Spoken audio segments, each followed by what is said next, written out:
Hello and welcome to part 5 of Taking a Ride. It's George Harrison who once said, quoting Lewis Carroll from Alice in Wonderland, that if you don't know where you're going, any road will take you there. So I'd set out on this ride without any particular destination and took a few turns here and there, and I'm now heading back in the direction of Goulburn along the Windellama Road. And you can look for yourself and enjoy the state of the road and comment on it. Enjoy the scenery, I hope. In this video, I'm going to talk to you about what I've learned about owning and riding a Spyder after a little over a year of ownership. So for context, let me just give you a little bit more of my bike history first of all, and then you can hear what I know about riding the Spyder. So prior to owning this bike, I had owned a Kawasaki Vulcan Voyager 1700. So that's a V-twin cruiser that's based on one of the Harley Davidson models, the one with about half a dozen letters in its name, which I can't remember. And I had bought that new in 2011, and I had put close to 100,000 kilometres on that. Now, I'm not saying any of this to boast about my riding achievements or anything. I'm just saying it so you have a context for knowing what I've ridden and perhaps to say, well, he does know a bit about what he's talking about or whatever. I put most of those kilometres on, about 70,000 of them in the first 2 years that I owned it, because I rode it back and forth to my work, which is around 200 kilometre commute every day. In the next few years after I retired, I didn't ride it quite as much, but as I say, I eventually put about 100,000 kilometres on it. In 2022, in about March, I think, I sold it to my son. He had an earlier model of the Vulcan Nomad and had been involved in an accident in Victoria where his bike was written off. And so I sold him my bike for the payout and decided to get the Spyder. I'll come back to some of my other bikes in a moment, but I'll tell you why I decided to get the Spyder. I wanted to keep riding, and I had got to the point with the Vulcan Voyager where it was getting quite heavy to get up off the stand. It weighs about 400 kilos, fully laden, wet as they say, with all fluids and so on, and so it's quite heavy to get up off the stand. You don't notice that weight, of course, when you're riding the bike at full speed on the highway, but when you're in town, and our town is famous for its roundabouts, you do notice the weight. So I was getting to the point where I was getting a bit concerned about keeping the bike upright and remaining stable with it and so forth, but I wanted to keep riding, so I sold that bike to my son who'd had his bike written off and bought the Spyder instead. Now, I did a video at the time when I was speculating about getting a new bike that went through all my reasoning, and if you subscribe to my channel or if you look on my channel, you'll probably find that video in the motorcycle vlogs. I went for the 3 wheels up front because I felt they were more stable than the 2 wheels up front, the 3-wheel wife configuration with the 2 wheels at front and the 1 wheel behind, as opposed to the more traditional trikes that have the 1 wheel at the front and the 2 wheels behind, because I thought the Spyder was more stable. It also came with a greater suite of safety features, including ABS and EDF and a whole bunch of other stuff that I don't even really know what it does. It just does it. So I wanted to keep riding this. I wanted to keep riding, and I went for a Spyder. I decided at the time not to go for the Riker, which is also made by the same company and has the same sort of general design, because I was told by a dealer that they were mainly for commuters, and I wanted to have all the bells and whistles and take on the open road. Now, I mentioned that I said I'd mention my other bikes that I owned. Before I owned the Kawasaki, I had a Yamaha XV1100, which is also a cruiser, and I think I'd clocked up something like 100,000 kilometres on that one, also riding it to work for about 5 years, and that's why I traded it in. I have at the moment a Suzuki Bergman scooter, the 650 AN Executive, which I don't ride that often because it's in Tasmania, but I enjoy riding it. It's a different experience from riding the Kawasaki because it's much lighter and not a cruiser, and I expect I'm going to have to relearn some of the things for two-wheel riding when I get a chance to ride that one. So, riding the Spyder. I've owned this bike now. I bought it in August of 2022 and it's now October, almost the end of October 2023. So a bit over a year of ownership. I either read or saw somewhere when I bought it that somebody said something about needing to put about 4,000 kilometres, or maybe they said miles, I'm not sure which, on the clock before you knew what you were doing. When I bought this one, it had a bit over 9,000. Now it's got about a bit over 15,000. So I figured I'd put a decent number of kilometres on to start at least thinking that I do know a bit about riding them, and I do know a bit about what I'm doing, but I'm not putting myself forward as an expert, and I don't have any formal qualifications in motorcycle training or anything like that. So just take what I tell you as being my experience and take it for what it's worth. Now, when I made those series of videos about when I bought it, I showed all the various controls and the front and the back and all that sort of stuff. So I don't need to go over all of that so much now, but I'll just talk about general riding. So I said I put a bit over 6,000 kilometres on that. That included 2 trips from Goulburn to Melbourne, or to Bacchus Marsh, which is about a 700 kilometre trip. So 2 trips of 1,400 kilometres. So that's where the main number of kilometres, I guess, came up, but lots of little side trips like the ones I'm doing at the moment. And the first thing to say, of course, is that this is the 2012 1000cc. I think it's actually 998, but it's marketed as a 1000cc twin-cylinder 5-speed belt-driven semi-automatic transmission. And as I explained earlier, the semi-automatic means that you have to manually change up. But if you're going downhill or slowing down or whatever and you apply the brakes, then the bike will automatically change down and adjust the revs accordingly. If you're going up a hill and you need to change down a gear, you have to do that manually. Out on the highway, I think the RT stands for Road Tourer, and out on the highway is where this bike, or on roads like I'm riding now, is where this bike comes into its own.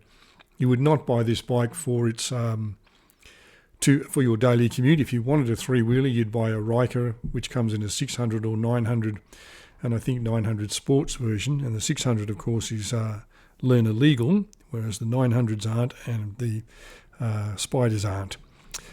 You wouldn't buy it for your daily commute because, first of all, it's a big bike. It's almost as wide at the front as a small hatch, and obviously you can't lane split or lane filter if that's legal where you live. You probably can't do that with the Rikers either, but you certainly can't do it with this bike, and you'd be stuck in traffic. But one of the main reasons why you wouldn't do that is because the bike is designed for the open road. It's designed to be ridden on a highway or on a road like this with the cruise control set at 100 or 110 and just to let it go.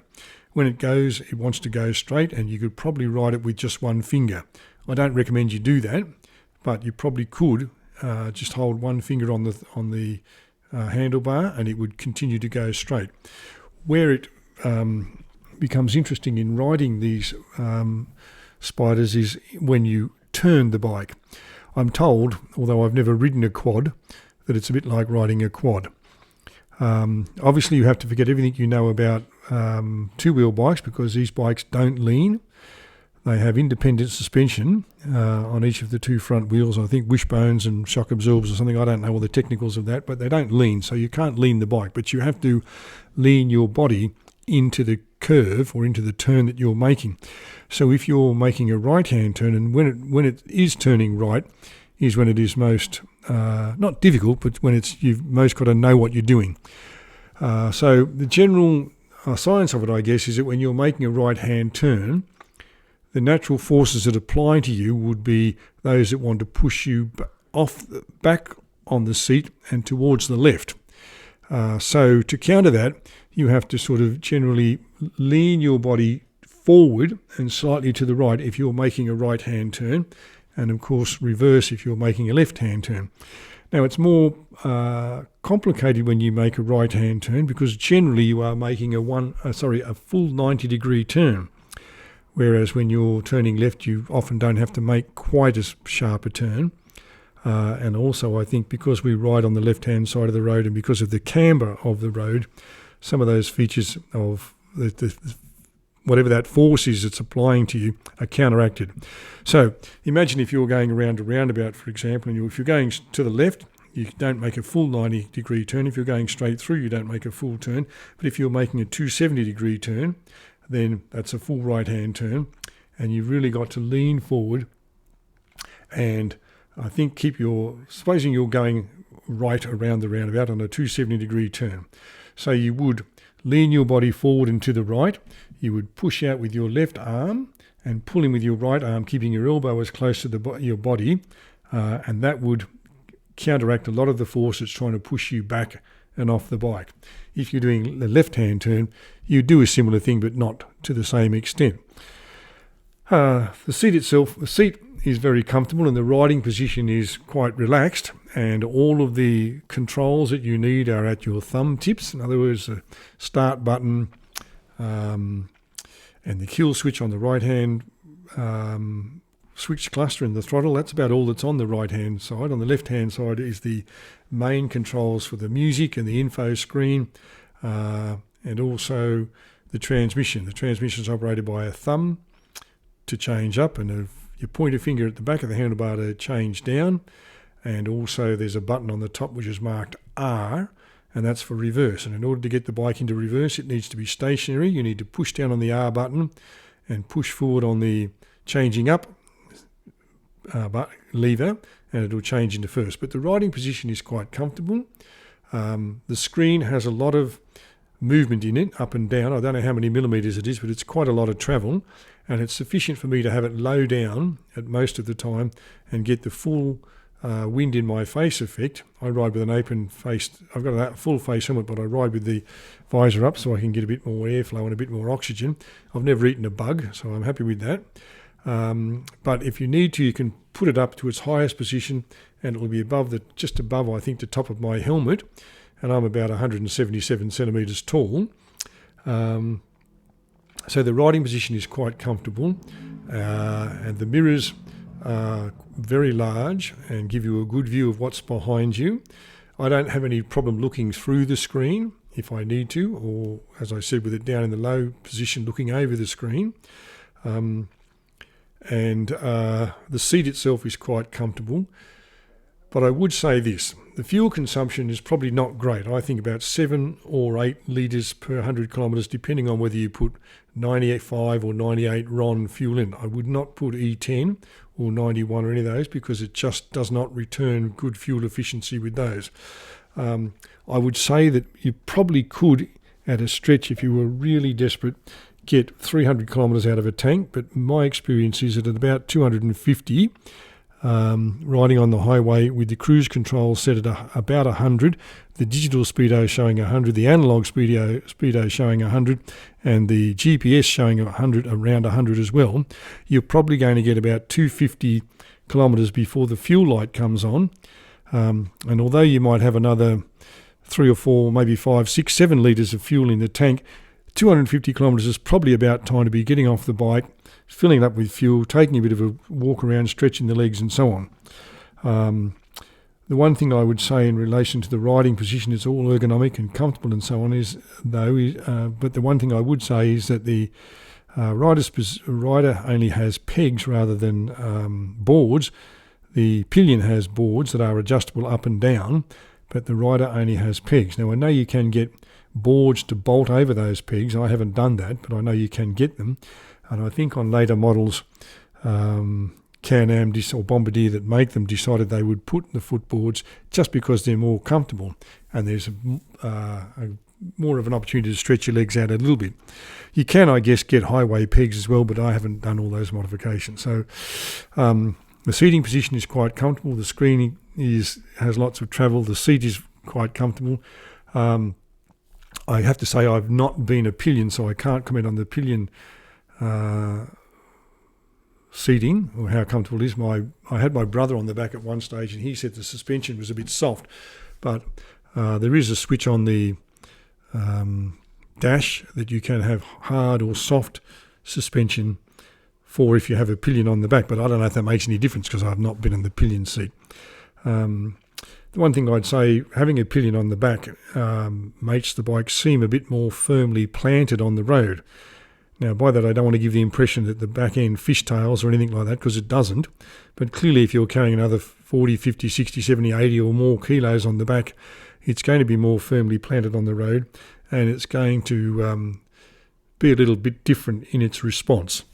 So overall, I thoroughly enjoy riding the Spyder. As I said, I expect I'm going to have to relearn things when I get on my two-wheel Bergman, so I imagine it's going to be quite a different experience there, and it's certainly a different experience from the Kawasaki, because you don't feel the weight. You know you've got this big heavy thing underneath you, and it feels nice and solid and so on, but you don't feel that weight because obviously it doesn't lean.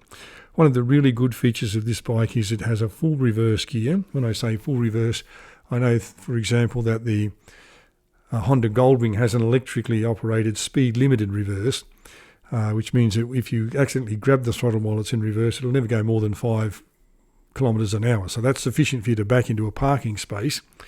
But this one has a full reverse. I'd be happy if it only had the speed limited. But if you think about places where you have nose-in angle parking and the camber of the road is quite steep, there is absolutely no way you could walk the bike out.